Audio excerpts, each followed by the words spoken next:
কি করিয়া গেলা চিন্তা করে দেখো না, সবার ওপর আছে একজনা, তোর খবর সব আছে তার জানা।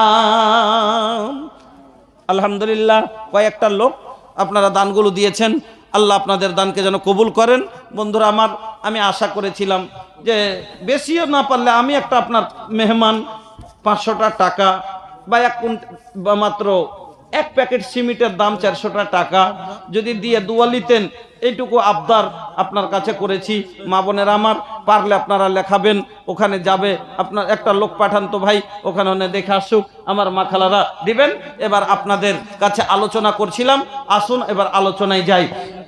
তা বলছিলাম যে 2 নম্বর হক হলো কি, স্বামীর কথা মতো চলতে হবে। যদি কথা মতো, এবার মহিলারা প্রশ্ন করতে পারে, আচ্ছা মৌলানা সাহেব, স্বামীর কি